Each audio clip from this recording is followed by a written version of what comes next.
Welcome to What's the Big Idea? I'm your host, Dan Carney. If you've been paying attention to the conversation around AI in education, you've probably noticed that a lot of it sounds like it does in other parts of life, either a fire alarm or a press release. On one side, there's genuine anxiety about kids outsourcing their thinking, about the erosion of authentic work, about a technology moving faster than schools can respond. On the other side, there's breathless enthusiasm about personalized learning and unlocking potential and the future of everything. And somewhere in the middle, teachers and administrators are just trying to figure out what to do on Monday morning. But this isn't hypothetical. AI is already a major force in the lives of young people. They're using it at home, on their phones, sometimes right there in the classroom. So the question isn't whether AI is coming to school, it's already here. The question is whether schools are going to engage it thoughtfully or keep treating it like a problem to be managed from a distance. Now, what I want to do today is get practical. Based on things I've been reading, watching, exploring, and experiencing firsthand, I'd like to offer 4 concrete frames for how AI is showing up in schools right now, and how teachers and administrators might think about each one as we head into next school year.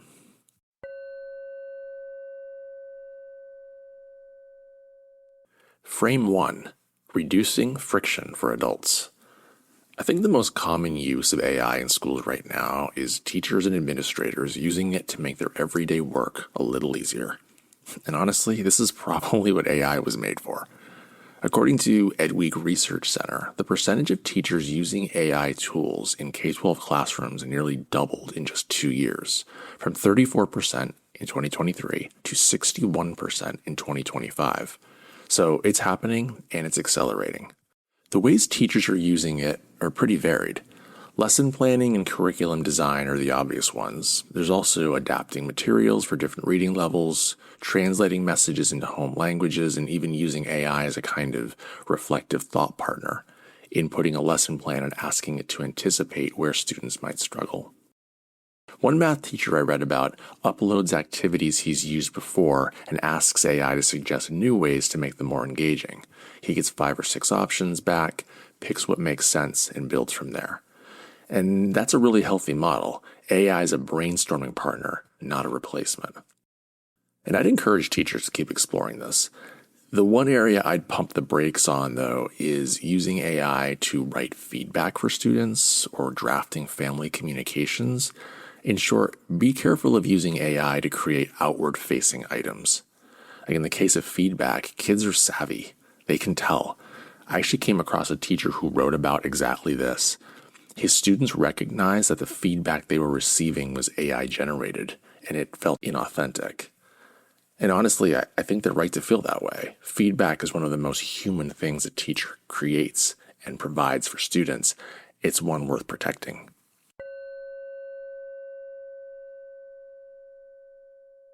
Frame 2. AI with training wheels. This is when schools use subscription platforms, tools like Magic School, or maybe you're a Toddle School. And these tools give teachers a structured, boundaried way to bring AI into the classroom. Students aren't really using AI here.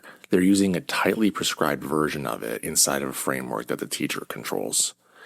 And this is pretty widespread. Magic School alone has contracts in Atlanta, Denver, New York City, Seattle, among others. And I've heard some pretty solid examples of this. Small bursts of AI to reinforce a concept or practice a skill. I mean, I do think some of the features of these programs are a bit hokey and potentially problematic. You've probably heard of these chat bots impersonating historical figures so the students can have a conversation with them. I'm not a huge fan of that, but I think that there's real value when these programs are used in moderation with intention inside guardrails. A tightly boundaried version of AI deployed to reinforce skills or spark curiosity, I think there's some real value. And connecting back to my first frame, programs like Magic School also provide lots of support for teachers for tasks like differentiating assignments.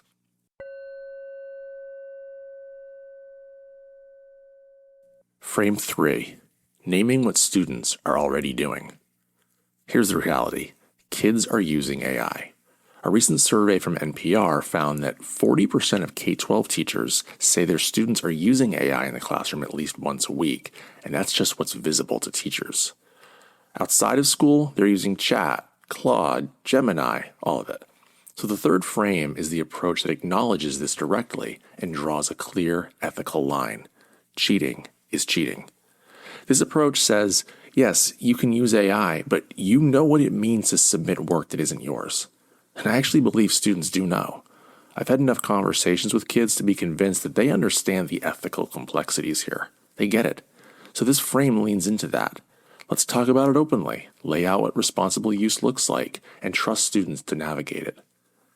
The catch is that this approach requires a teacher who really understands how AI works and can recognize AI-generated work. It's not for everyone. But for savvy teachers who are ready to engage with AI on its own terms, this might be the most honest and real-world approach out there. And if you're listening and thinking, yeah, but kids will just cheat with AI, students have always cheated. And they always cheat for the same reasons. Perceived lack of skill, lack of time, and I think in a lot of cases just lack of interest.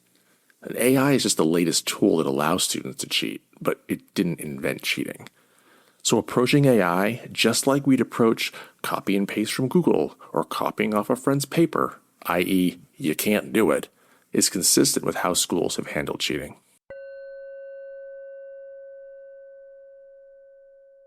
Frame 4. Conversations, not lessons. This dovetails off my last point, and it's one that I care about most. And it's actually the simplest. Have conversations.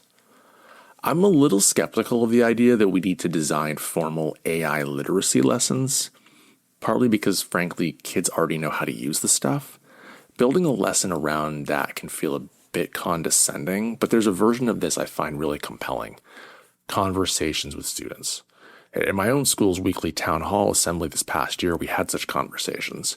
One was prompted by student questions about how much their teachers were using AI, and it led to an awesome, honest, and insightful conversation that really gave me a lot of hope.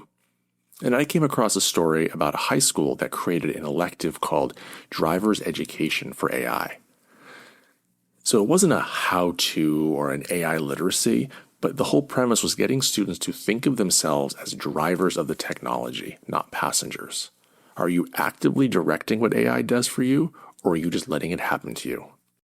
One student had this great moment of reckoning when she realized that her Spotify AI DJ was basically making all her musical choices for her. It's a small example, but it cracked something open in her thinking. And the students in that class weren't naive. They were thinking about creativity, authorship, what it means to rely on something. One student noticed his dad had started texting him in long, formal paragraphs, clearly ChatGPT, and told him, I want to hear what you have to say, not what AI says. So these kind of sophisticated conversations can happen. They can happen organically, and they can happen in settings where we provide the structure and space. This connects to work I've drawn on from an organization called Civics of Technology, which does exactly this. It helps people examine and question their relationship to technology. Their work is really excellent. A couple of years back, I had a great conversation with Dan Krutka from the organization right here on the podcast. Recommend going back and checking that out because the way he frames how we interact with technology has really stuck with me. What I don't think kids have had enough space for is the deeper question. What does it mean to be the driver of your own learning when AI can do so much of it for you? What does it mean to be an authentic writer, authentic artist in this moment? Not here's how AI works or here's what AI-generated writing looks like. Kids know all that. What they need is space to think philosophically about what it means to live and learn alongside these tools.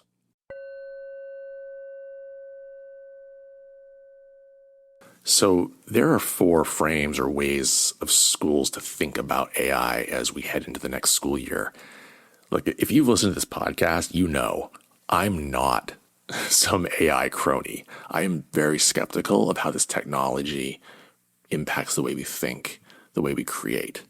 You can go back and listen to any number of podcasts I've done recently to know that. And I'm actually someone who really thinks that we need to dial back technology in classrooms. I think we've come to over-rely on things like Chromebooks. But we also can't ignore the role of artificial intelligence in our lives, in the lives of students, and finding ways to be practical, finding ways to be proactive, finding ways to be part of the solution with students in collaboration. Well, I think that's where it's at. And I hope these 4 frames I've laid out gives you something to think about if you're a teacher or a school leader. And I'm sure there's lots more. And I'd love to hear more about them. Thanks for listening. I hope your summer is off to a great start.